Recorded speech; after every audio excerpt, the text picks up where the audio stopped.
Hello, my dear students. How are you? Today we are going to learn use of modal verb may and might.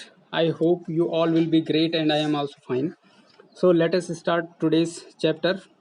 ठीक है, बिना समय गंवाए chapter को शुरू करते हैं.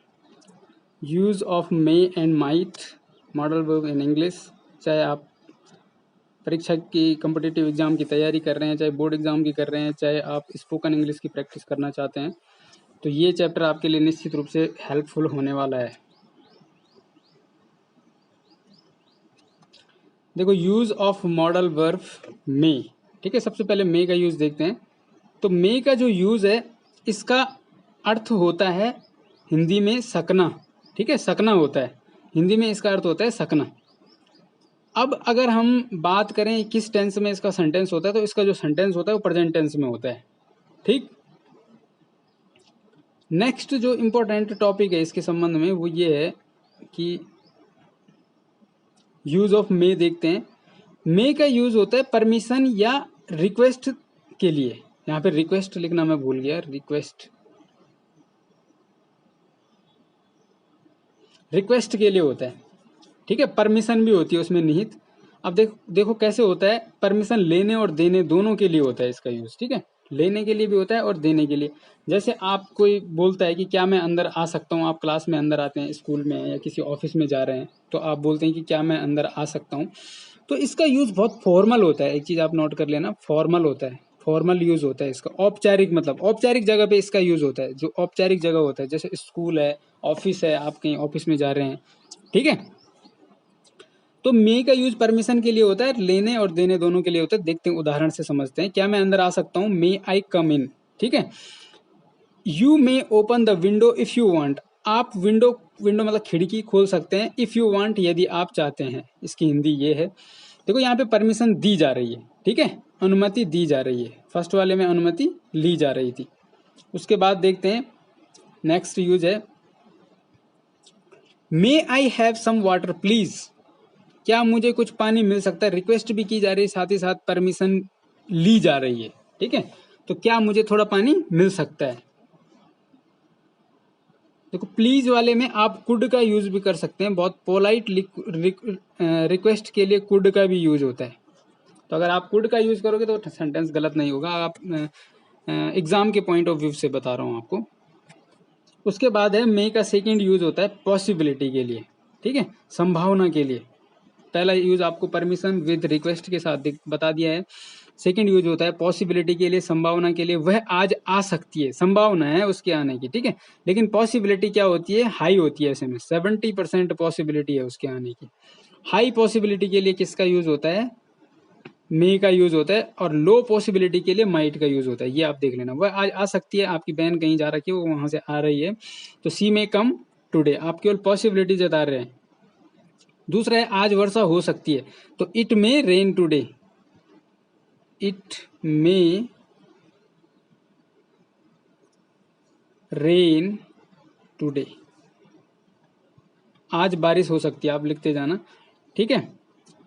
अब मे का अगला यूज है, मे का जो अगला यूज है, तीसरा यूज, वो है टू एक्सप्रेस विशेज. कामना, शुभकामनाओं को एक्सप्रेस करने के लिए मे का यूज होता है. अब देखते हैं कैसा होता है. भगवान कोरोना से हमारे देश की रक्षा करे. कोरोना वायरस आजकल चल रहा है, तो उसके संदर्भ में. तो may God protect our nation from corona virus भी बोल सकते हैं आप. तो भगवान हमारे देश की कोरोना से रक्षा करे. यहाँ पे एक शुभकामना की जा रही है, कामना की जा रही है, उसके लिए मे का यूज होता है. ये आपने देख लिया है. ठीक है, इसके लास्ट में एक्सक्लेमेशन मार्क होता है. ठीक है, इसको बोलते हैं ऑप्टेटिव सेंटेंस, जिसमें कोई कामना की जाती है. अगला है ईश्वर आपको सफलता प्रदान करे. मे, ये आपको दिखाई नहीं दे रहा होगा, मैं आपको बता रहा हूं. ईश्वर आपको सफलता प्रदान करे. May God grant you success. यहाँ पे भी कामना की जा रही है. ठीक है, तो ऑप्टेटिव सेंटेंस होते हैं. चलो, मे का नेक्स्ट यूज देखते हैं. 3 यूजेस हमने देख लिए हैं. पहला था परमिशन के लिए, सेकंड था पॉसिबिलिटी के लिए, और थर्ड था एक्सप्रेस, टू एक्सप्रेस विशेष. एक्सप्रेस का मतलब अभिव्यक्त करने के लिए. अब नेक्स्ट यूज देखते हैं मे का. पहले आप इस सेंटेंस को इंग्लिश में ट्रांसलेट करोगे. ठीक है, ये मे का यूज है. नया वर्ष आपके जीवन में खुशियां लाए। तो मे the new year bring happiness in your life, आप ये बोल सकते हैं, ठीक है। मे the new year bring happiness in your life, ये आप खुद कर लेना। और उसके बाद मे का जो लास्ट और नेक्स्ट यूज है, ठीक है, मैं सारे यूज आपको बताने की कोशिश कर रहा हूँ ताकि आपका कोई भी कॉन्सेप्ट छूट ना जाए। तो मे का जो लास्ट यूज है वो होता है पर्पस, उद्देश्य या शर्त वाले वाक्यों में सो दैट के साथ प्रेजेंट टेंस में। अगर आपको कोई, अब देखो थोड़ा लिखा हुआ है, कॉम्प्लिकेटेड होता है, लेकिन इसको समझने के लिए एग्जाम्पल को देखते हैं। कोई शर्त होगी कहीं पे, शर्त वाला वाक्य होगा, उसमें उद्देश्य होगा, दो चीज याद रखना, और सो दैट का यूज होगा, और सेंटेंस किस में होगा, प्रेजेंट टेंस में, तो वहां पे मे का यूज होगा। देख उदाहरण से समझते हैं। मैं परिश्रम करता हूं, प्रेजेंट टेंस है, ठीक है, ताकि सो दैट का यूज हो गया, ठीक है, मैं अपनी जीविका कमा सकूं। तो परिश्रम करने का उद्देश्य क्या है, जीविका कमाना, ठीक है, तो कंडीशनल है, ये आप समझ रहे होंगे। तो I do hard work, I work hard भी बोल सकते हैं आप। तो आई डू हार्ड वर्क, मैं कठिन परिश्रम करता हूं, तो ये सिंपल प्रेजेंट टेंस हो गया।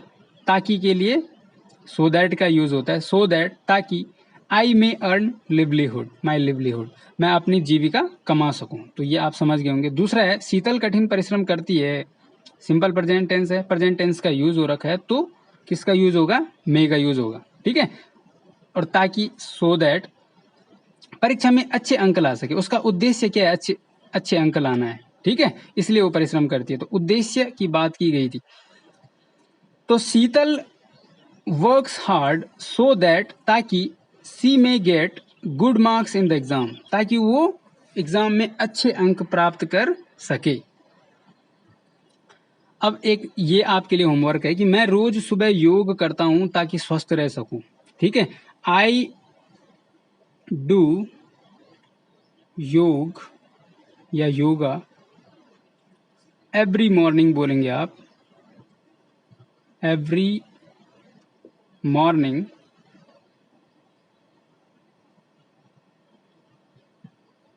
अब इसके बाद मैं आगे लिख रहा हूं सो दैट, क्यों करता हूं, मेरा उद्देश्य क्या है, सो दैट, ताकि आई मे का यूज होगा, मे बी हेल्दी, ठीक है, हेल्दी, स्वस्थ, तो मैं स्वस्थ रह सकूं। तो इस प्रकार से हमने मॉडल वर्ब मे के सारे यूज देख लिए हैं। एक रिकैप देखते हैं, let us have a recap of the all the uses of modal verb may के सारे यूजेस का रिकैप देखते हैं। मॉडल वर्ब मे का पहला यूज होता है रिक्वेस्ट, भी लिख देना यहाँ पे, रिक्वेस्ट, कैसी रिक्वेस्ट, बहुत फॉर्मल रिक्वेस्ट के लिए, ठीक है, to give and take permission के लिए, ठीक है। तो you may come in, you may I come in the classroom, ठीक है, ये परमिशन हो गई। पॉसिबिलिटी, संभावना के लिए, she may come today, it may rain today, ठीक है। टू एक्सप्रेस विशेस, कामना अभिव्यक्त करने के लिए, may you live long, may God bless you, ठीक है, ये सब कामनाएं हैं। उसके बाद है कंडीशनल सेंटेंसेस में सो दैट के साथ प्रेजेंट टेंस में, ठीक है। तो I do hard work so that I may get good marks, ये इसके एग्जाम्पल है। चलो अब चलते हैं हम मॉडल वर्ब माइट के यूज पे, ठीक है। माइट का यूज देखते हैं जल्दी से। यूज ऑफ माइट, माइट जो मॉडल वर्ब है वो मे के पास्ट के रूप में इसका पहला यूज है। सबसे पहले इसका यूज होता है पास्ट ऑफ मे, मतलब मे जो मॉडल वर्ब है उसके पास्ट के रूप में इनडायरेक्ट स्पीच में होता है, ये ध्यान रखना है, ठीक है। He asked if he might meet her, sorry एक मिनट है, he asked if he might meet her the next morning, उसने पूछा, अब देखो यहाँ पे इफ का मतलब है कि क्या वह उसको अगले दिन मिल सकता था, तो ये इनडायरेक्ट स्पीच में है। अगर आप इसको डायरेक्ट स्पीच में बदलेंगे तो ये माइट, जो माइट है ये मे हो जाएगा, ठीक है। अब दूसरा सेंटेंस देखते हैं।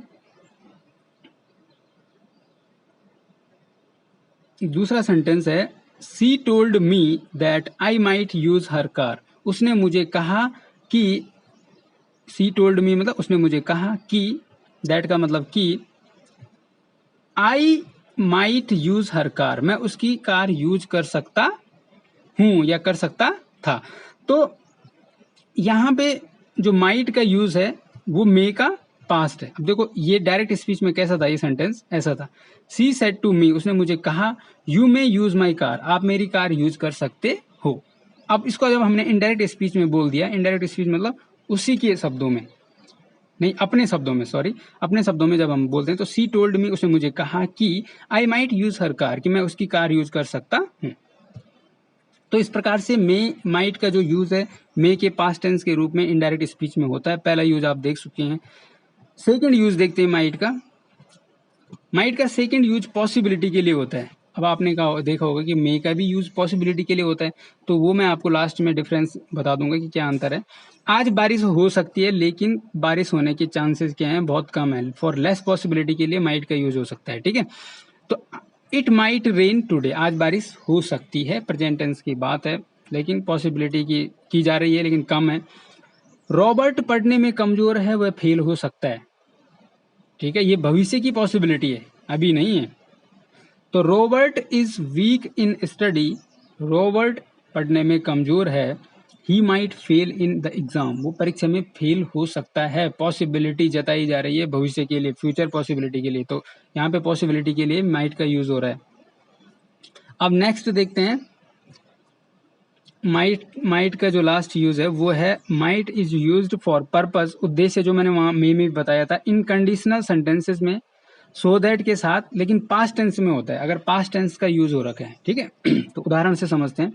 वह नियमित रूप से दवाई लेती थी, ता था ते थी ती थी, ठीक है, वहां ता है आ रहा था, तो ये आपने ध्यान रखना है। वो नियमित रूप से दवाई लेती थी ताकि वह ठीक हो सके। तो सी, इसको मैं बता रहा हूँ यहाँ पे थोड़ा खराब हो रखा है कैमरे की वजह से। सी टुक मेडिसिन रेगुलरली, वो लेती थी मेडिसिन रेगुलरली। देखो टुक टेक की सेकंड फॉर्म का यूज हो रखा है, तो पास्ट टेंस में है, ठीक है। तो जब भी पास्ट टेंस में होगा तो माइट का यूज होगा। सो दैट, ताकि, सी माइट गेट वेल, वो ठीक हो सके, ठीक है। तो माइट के आपने तीनों यूज देख लिए हैं। अब नेक्स्ट चलते हैं लास्ट पेज में, आप थोड़ा पूरी जो इसके यूजेस हैं उसको समझते हैं। अब देखो माइट का ही एक सेंटेंस और है, वह कठिन परिश्रम करता था, देखो पास्ट टेंस है, ठीक है, ताकि, सो दैट, वह अच्छे अंक प्राप्त कर सके, तो he worked, second form use हो रखी है, ठीक है, hard, so that he might get good marks. तो माइट का यूज हो रहा है सो दैट के बाद, क्योंकि पास्ट टेंस है और उद्देश्य प्रकट कर रहा है, ठीक है। वो कठिन परिश्रम क्यों करता था, क्योंकि वो अच्छे मार्क्स प्राप्त करना चाहता था। अब हम माइट के पूरे यूज देख लेते हैं। माइट का जो फर्स्ट यूज हमने देखा था वो था past of May in indirect speech, ठीक है। उसने मुझे कहा कि आप मेरी कार यूज कर सकते हैं, तो सी told me that I might use her car, ठीक है, पॉसिबिलिटी के लिए, it might rain today, he might fail in the exam, ठीक है। और पास्ट टेंस के कंडीशनल सेंटेंसेस में सो दैट के बाद कि अगर तुम कठिन परिश्रम करते तो तुम सफल हो सकते, ठीक है। तो इफ, सॉरी ये नहीं होगा, जो पास्ट टेंस का कंडीशनल सेंटेंस है वो ये है कि वो कठिन परिश्रम करता था ताकि वो परीक्षा में पास हो सके। तो he worked hard so that he might pass the exam, ठीक है। एक चीज आप और यूज करना, नोट कर लेना कि मॉडल वर्ब के बाद हमेशा मेन वर्ब की फर्स्ट फॉर्म का यूज होता है। मैं आपको कई बार बता चुका हूँ, वैसे मॉडल वर्ब जब भी आएगी उसके बाद मेन वर्ब की हमेशा फर्स्ट फॉर्म आती है, सॉरी सेकंड लिख दिया था, हमेशा फर्स्ट फॉर्म आती है, ठीक है। तो ये आपने समझ लिया होगा, आई होप। अब मैं इसके लास्ट में तुम्हें ये बताता हूँ कि पॉसिबिलिटी के लिए दोनों का यूज होता है, मे का भी होता है माइट का भी होता है। उसमें अंतर ये है कि मे का यूज भी पॉसिबिलिटी के लिए होता है, माइट का यूज भी पॉसिबिलिटी के लिए होता है, लेकिन हाई पॉसिबिलिटी के लिए मे का यूज होता है और लेस पॉसिबिलिटी के लिए माइट का यूज होता है, ठीक है। इट माइट रेन का मतलब है बारिश होने के चांस कम है, इट मे रेन का मतलब है बारिश होने के चांस बहुत ज्यादा है। लेकिन अगर एग्जाम के पॉइंट ऑफ व्यू से देखा जाए तो यहाँ पे both can be interchanged without a significant difference in meaning. For exam में अगर आप, ऐसा कोई सेंटेंस है जहाँ पे पॉसिबिलिटी की बात हो रही है और वो क्लियर नहीं हो रहा है कि कितनी ज़्यादा पॉसिबिलिटी है या कम पॉसिबिलिटी है, तो आप मे माइट में से किसी का भी यूज़ कर सकते हैं। Thank you for watching the video. अगर आपको ये वीडियो पसंद आया है तो वीडियो को लाइक करें, उसको शेयर करें और जो सब्सक्राइब का बटन है उसको दबाएं ताकि आपको हर नई वीडियो मिलती रहे।